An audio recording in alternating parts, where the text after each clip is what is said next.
YCP SC cell సదస్సు దళితుల ఆత్మ బంధువు వైఎస్ జగన్ను మరోసారి ముఖ్యమంత్రి చేసేందుకు దళితులంతా ఏకతాటిపైకి వచ్చి కూటమి ప్రభుత్వం మెడలు వంచాలని వైసీపీ ఎస్సీ సెల్ రాష్ట్ర అధ్యక్షులు టీజీఆర్ సుధాకర్ బాబు పిలుపునిచ్చారు. కాకినాడ నగరంలో స్థానిక సూర్య కళామందిరంలో వైసీపీ కాకినాడ జిల్లా ఎస్సీ సెల్ సమావేశం నిర్వహించారు. ఈ కార్యక్రమంలో కాకినాడ జిల్లా వైసీపీ అధ్యక్షుడు దాడిశెట్టి రాజా, జెడ్పీ చైర్మన్ వేణుగోపాలరావు, మాజీ ఎమ్మెల్యేలు, ఎస్సీ నాయకులు పాల్గొని ప్రసంగించారు. ఈ సమావేశంలో సుధాకర్ బాబు ముఖ్య అతిథిగా పాల్గొని మాట్లాడుతూ దళితుల ద్రోహి చంద్రబాబు అన్నారు. కూటమి ప్రభుత్వం అధికారంలోకి వచ్చినప్పటి నుంచి దళితులపై వివక్ష పెరిగిందని, దళిత మహిళలపై అత్యాచారాలు జరుగుతున్నాయని, సంక్షేమ పథకాలు అమలు అందడం లేదని విమర్శించారు. దళిత జాతి తలెత్తుకుని జీవించాలన్నా, సంక్షేమ పథకాలు మళ్లీ అందాలన్నా వైఎస్ఆర్సీపీ అధినేత వైఎస్ జగన్మోహన్ రెడ్డి తిరిగి సీఎంగా రావాలని అన్నారు. ఆయన్ను మళ్లీ ముఖ్యమంత్రిని చేసుకునేందుకు అలుపెరగని పోరాటాలు చేయాలని పిలుపునిచ్చారు. మాజీ ఎంపీ వంగ గీత మాట్లాడుతూ అధికారం లేకపోయినా జగన్ ప్రజల గుండెల్లో ఉన్నారన్నారు. జిల్లా వైసీపీ అధ్యక్షులు రాజా మాట్లాడుతూ రాష్ట్రంలో డాక్టర్ అంబేద్కర్ రాసిన రాజ్యాంగం కాకుండా రెడ్ బుక్ రాజ్యాంగం అమలవుతుందని ఆరోపించారు. నేతలు కేడర్కు దిశానిర్దేశం చేశారు. అన్ని వర్గాల మద్దతు కూడగట్టి వైసీపీని బలపరిచేందుకు కృషి చేయాలని పిలుపునిచ్చారు. ఈ కార్యక్రమంలో ఎస్సీ సెల్ రాష్ట్ర working president Kommuri Kanakarao, YCP SC cell నాయకులు బల్లా సూరిబాబు, మెల్లిమి డేవిడ్ రాజ్, డి వరప్రసాద్, సుధాకర్, రామకృష్ణ, సారథి, నాయకులు, కార్యకర్తలు తదితరులు పాల్గొన్నారు.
మీ ఎన్నికల్లో కూడా సోదరులు అంటారు చంద్రబాబు నాయుడు మాయమాటలు చెప్పి ప్రజలు ఓటేశారంటారు.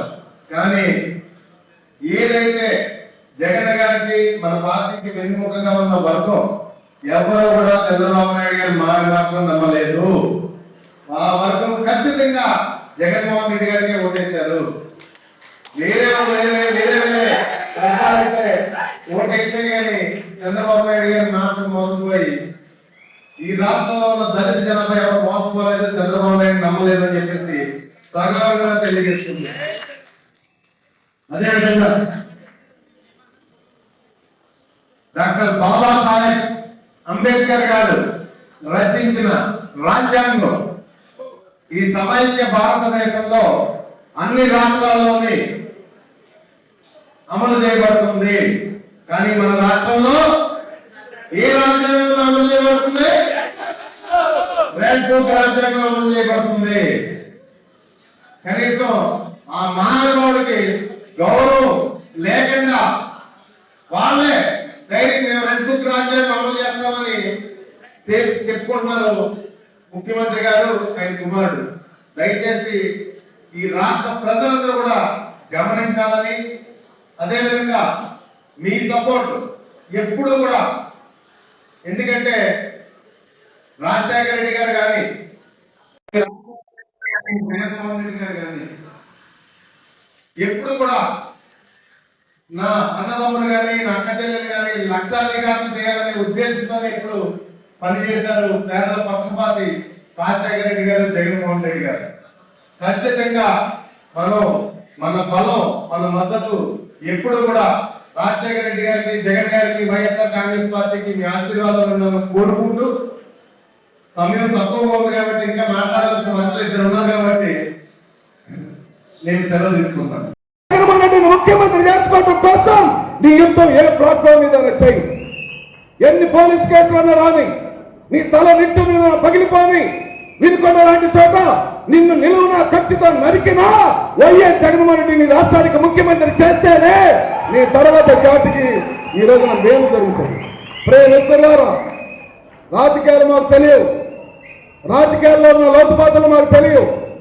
అందరం ఎక్కిన తర్వాత, చట్టసభల్లోకి వచ్చిన తర్వాత మన సామాజిక వర్గాన్ని బాగా చూసుకుందామనే కోణాలు వైఎస్ జగన్మోహన్ రెడ్డికి తెలియలేదు. అందుకే నాయస్టీలు, నాబీసీలు అంటే ఆ పదాలు ఈ సమాజానికి నచ్చలేదు. అంటే మేము అవసరం లేదన్నారు. అలా అనటం ఆయన ఉద్దేశం కాదు. అందరినీ చూసుకున్నాడు. ఈబీసీ నేస్తం ఎవరికి ఇచ్చాడండి? ఎవరికి ఇచ్చాడు ఈబీసీ నేస్తం? కాపు నేస్తం ఎవరికి ఇచ్చాడండి? ఆర్థికంగా వెనుకబడిన ప్రతి కులానికి నేనున్నానని, తాను ఉంటానని, ఈ సమాజంలో అట్టడుగు వర్గాలకు, పేదవాళ్ళకు నేనే ఉన్నానని చెప్పిన వాడు ఆనాడు వైఎస్ రాజశేఖర రెడ్డి అయితే ఈనాడు ప్రీతమ ముఖ్యమంత్రి మనందరి దేవుడు అంబేద్కర్ మహాశయుడి తర్వాత శ్రీ వైఎస్ జగన్మోహన్ రెడ్డి మాత్రమే అని ఒక్క సంవత్సరంలో మనకు అర్థమైపోయింది.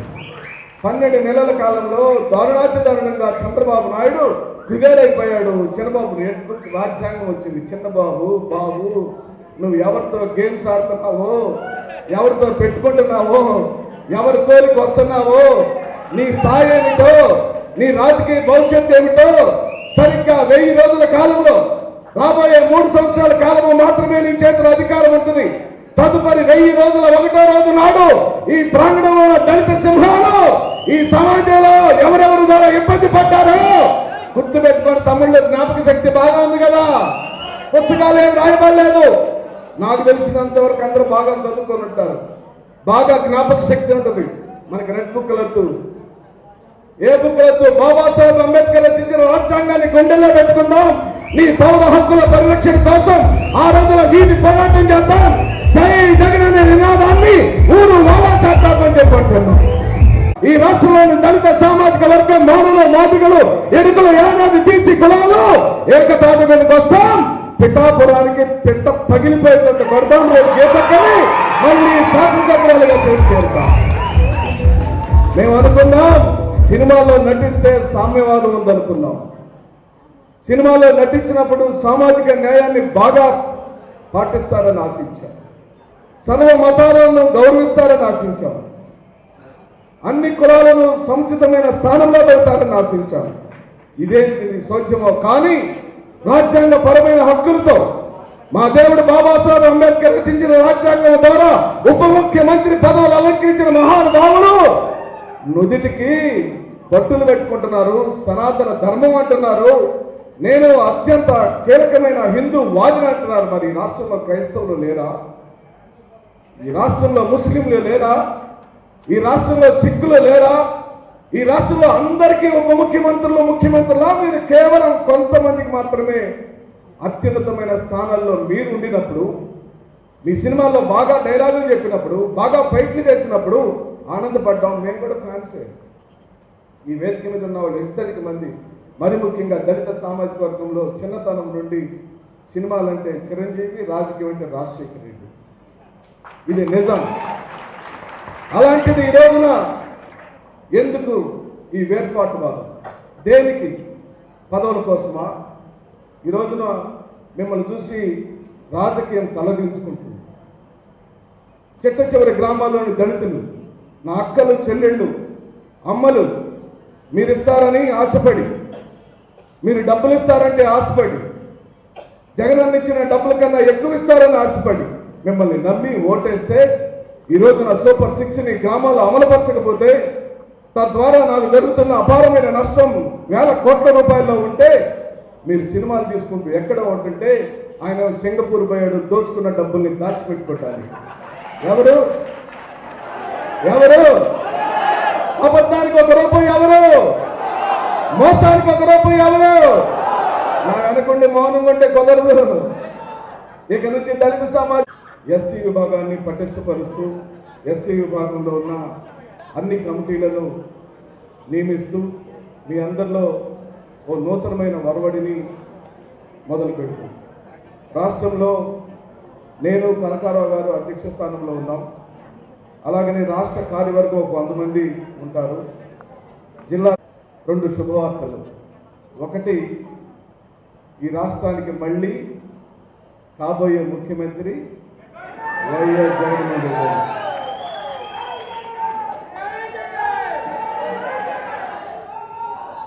ఆ చివరి వాళ్ళు అరవట్లేదే. ఇంకో పథకం గుర్తుందా తమ్ముళ్ళు? నేను మౌనం దాచేయండి అబ్బాయిలు. ఇంకో పథకం ఉందా? సూపర్ 6లో ఏదైనా ఇంకో పథకం ఇంప్లిమెంట్ చేశారా? పోనీ చేస్తారా? నిన్న కాక మా అచ్చెన్నాయుడు అన్నాడు, మేము ఇచ్చిన హామీలు అమలుపరచాలంటే ఈ రాష్ట్రాన్ని మీ దంపల దాకా బుద్ధి బయట పెట్టారా కదా నాయన. మేము ఇచ్చిన హామీలు అమలుపరచాలంటే ఈ రాష్ట్రాన్ని అమ్మేయాలన్నాడు. అందుకే మేము ఈరోజు చెబుతున్నాం, కాకినాడ నడిబడ్డులో దళిత జాతి అంతా నడుం కడతాం, ఊరు వాడ చాడుతాం, మా పథకాలన్నీ మళ్ళీ తిరిగి సాధించుకుంటాం. అలా సాధించుకోవాలంటే ఏం చేయాలి? ఒకటే మార్గం. నీ ముందున్న ఒకటే లక్ష్యం. నీ ముందు ఏ మార్గాలు లేవు, నీ ముందు ఏ లక్ష్యం లేదు. నీ ఆడబిడ్డలు, దళిత సోదరులు, సోదరిమణులు ఇల్లు కావాలన్నా, ఇంటి పట్టా కావాలన్నా, అమ్మఒడి కావాలన్నా, ఆసరా కావాలన్నా, చేయూత కావాలన్నా ఒకటే లక్ష్యం. ఆ లక్ష్యం అబ్బాయి చెత్త చేరు కుడి వైపు అరవండి. ఆ లక్ష్యం డయాస్ మీద ఉన్న వాళ్ళు. మన లక్ష్యం వైఎస్ జగన్మోహన్ రెడ్డిని ఈ రాష్ట్రానికి ముఖ్యమంత్రి చేసుకుంటేనే నీకు అమ్మఒడి వచ్చింది అక్క, లేకపోతే కాదు. ఆ చీకటి పారదోడకం కోసం, రాజన్న రాజ్యం కోసం, జగనన్న పాలన కోసం ఈ రాష్ట్రానికి దిశ మార్చినటువంటి కొడుకు పలువర్గాలకు పెద్ద పెట్టినటువంటి ఒక మహోన్నత శక్తి వైఎస్ జగన్మోహన్ రెడ్డి గారిని మరోసారి ముఖ్యమంత్రి చేసుకోవడం కోసం మేము సైతం సైనికులుగా ముందుకామని కదిలించినటువంటి కాకినాడ జిల్లా నా దళిత సోదరులందరూ కూడా చిరకొద్ది నమస్కారం తెలియజేస్తా ఉన్నాను. డాక్టర్ బిఆర్ అంబేద్కర్ ఒక మాట అంటాడు, పోరాడితే పోయేది లేదు, బాధ్యత సంఖ్యలు తప్ప. అదేవిధంగా డాక్టర్ బాబు జగన్ ఒక మాట అంటాడు, జీనా హైకో మరణా సీకో కదం కదం పరణ సీకో. నువ్వు బ్రతకాలంటే మరణిస్తూ నేర్చుకో అని చెప్పేసి నా మహానుభావులు అంటారు. దళితుల్లో పుడతారని ఎవరైనా కోరుకుంటున్నటువంటి ఒక పెద్ద మనిషి ఉత్పత్తి సమాజంలో దళితులంటే శుభ్రంగా ఉండడం, వాళ్ళు చదువుకోవడం శాస్త్రాలు చదువు రాదు, మీకెందుకు రాజకీయాలటువంటి ఈ ప్రభుత్వంలో దళితులంటే నా మేనమావులు, దళితులంటే నాకు 2 కళ్ళు అని చెప్పేసి దళితుల్ని ముందు పెట్టుకొని ఎన్ని కష్టాలు వచ్చినా ఎన్ని నష్టాలు సరే నా మేనమాల లాంటి దళితులు మాత్రమే వదులుకునేటువంటి సగౌరవం ఇప్పటివంటి జగన్మోహన్ రెడ్డి గారి ముందు ఈ ఇతర పరిపాలన మనం చూస్తున్నాక, ఈ ఇతర యొక్క పాలన మనం చూస్తున్నాక, ఈ ఇతర యొక్క పరిపాలనలో దళిత సంక్షేమం, దళిత అభివృద్ధి ఏమైనా చూసినాక దళితులకు ఏ విధంగా రాజ్యాధికారులు దిశగా ముందుకెళ్ళిన దిశగా మనం ఉన్నటువంటి నేపథ్యంలో వైఎస్ఆర్ కాంగ్రెస్ పార్టీ మరోసారి విజయం కోసం, జగన్మోహన్ రెడ్డి గారు మరోసారి ముఖ్యమంత్రి కావడం కోసం ఒక సైనికులు ఈ ఎస్సీ ఎస్టీ ప్రధాన భూమికగా ఈ వర్గాల మొత్తానికి ముందు నడిపేటువంటి ఎస్సీలుగా మనం డాక్టర్ బిఆర్ అంబేద్కర్ బాబు జగన్ గారు వాసుకుంటున్నట్టు మనం రాబోయే రోజుల్లో జగన్మోహన్ రెడ్డి గారి ముఖ్యమంత్రి కావడం కోసం ఏ విధంగా ముందుకెళ్ళాలి, ఆ ముందుకెళ్ళే దశలో మా ప్రాణాలు అర్పించైనా సరే, పోరాటం చేసినా సరే, మా మహనీయులు చెప్పినటువంటి ఆ సందేశాన్ని కూర్చొని తప్పకుండా మీ వైఎస్ఆర్ కాంగ్రెస్ పార్టీకి సభ్యులుగా అవుతామని చెప్పేసి ముందుంటామని చెప్పినటువంటి ఒక నిర్ణయాత్మక శక్తిగా మనం వచ్చినాక దీని ఒక గ్రామ స్థాయి నుంచి మండల స్థాయి వరకు, నియోజకవర్గ స్థాయి వరకు, రాష్ట్ర స్థాయి వరకు ఎస్సీ విభాగం ప్రధానంగా శివ విభాగంగా ఉండటం కోసం మనమంతా కలిసికట్టుగా చేయడం కోసం ఈ రోజు నుంచి ఒక ప్రయాణాత్మకంగా ముందుకెళ్ళడం కోసం ఈరోజు అక్కడ కూర్చున్నాం.